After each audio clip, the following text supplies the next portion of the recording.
असतो मा सद्गमय। असत्य से मुझे सत्य की ओर ले जा। तमसो मा ज्योतिर्गमय।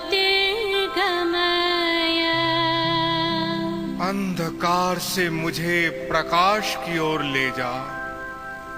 मृत्योर्मा अमृतं गमय। मृत्यु से मुझे अमरता की ओर ले जा।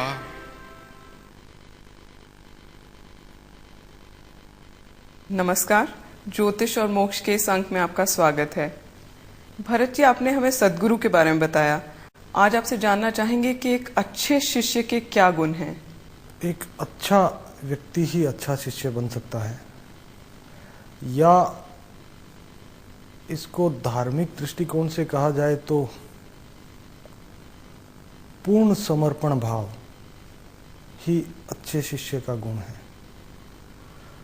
वर्तमान समय में जिस तरह की सामाजिक व्यवस्था है, जिस तरह के आचार विचार आज के युग में हैं, उनको देखते हुए अच्छे शिष्यों का उपलब्ध होना बड़ा दुर्लभ सा विषय है। क्योंकि जितने भी सामाजिक क्रियाकलाप है, जितने भी जीवन की क्रियाकलाप है, उनमें अच्छा आचरण और अच्छे विचारों को स्थायी रूप से रख पाना बड़ा कठिन कार्य है। लेकिन निरंतर प्रयास से अच्छे गुणों का विकास किया जा सकता है। अच्छे शिष्य में प्रेम, दया और क्षमा, इन तीन भावों का होना, निरंतर उनको बढ़ाते रहना परम आवश्यक है।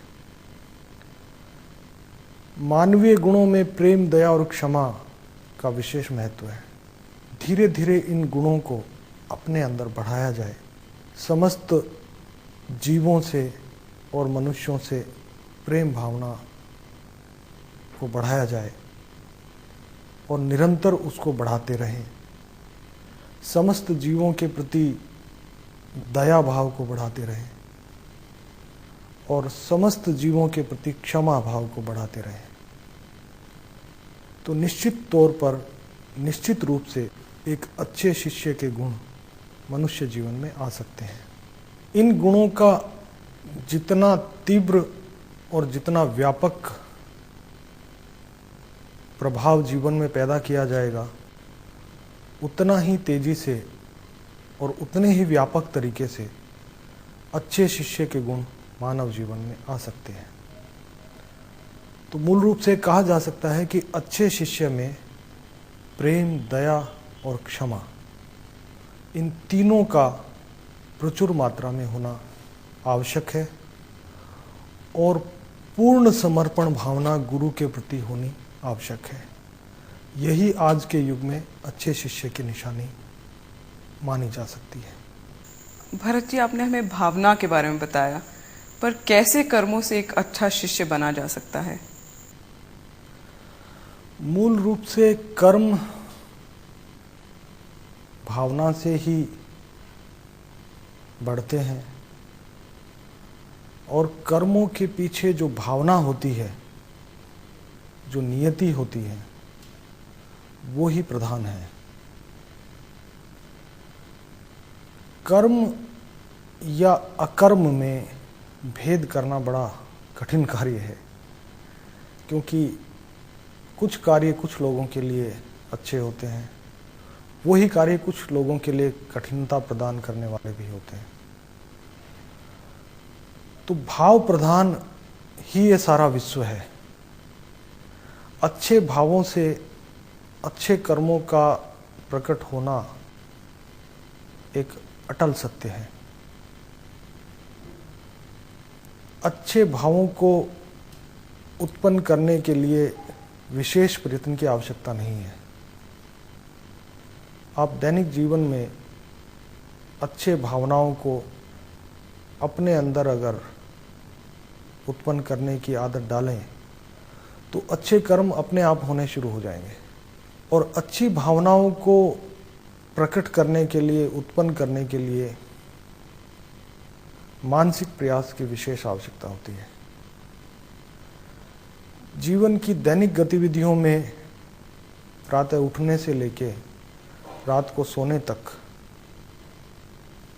जितनी भी गतिविधियां हैं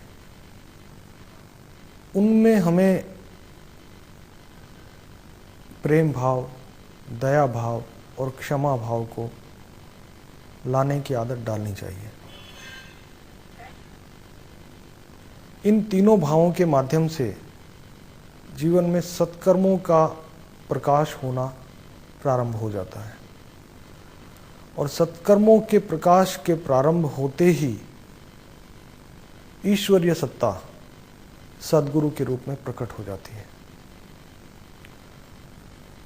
तो अच्छे शिष्य के लिए अच्छे भाव और अच्छे भाव से अच्छे कर्मों का उदय और अच्छे कर्मों के उदय होते ही ईश्वर सद्गुरु के रूप में जीवन में निश्चित रूप से प्रवेश करते हैं, ऐसा मेरा मानना है और ऐसी मेरी मान्यता है। पिछले कुछ दिनों से हम दर्शकों को ये बता रहे थे कि जीवन में ज्योतिष के माध्यम से कैसे मुक्ति प्राप्त की जा सकती है।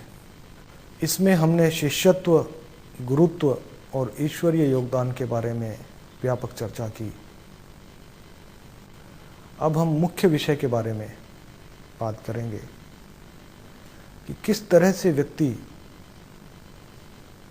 ग्रहों के माध्यम से स्वयं को पहचाने और स्वयं को पहचान कर अपना इष्ट भक्ति मार्ग तय करे, जिससे वो मोक्ष या मुक्ति को प्राप्त कर सके। धन्यवाद। आज का अंक यही समाप्त करते हैं। अगले अंक में आपसे फिर मुलाकात होगी। नमस्कार।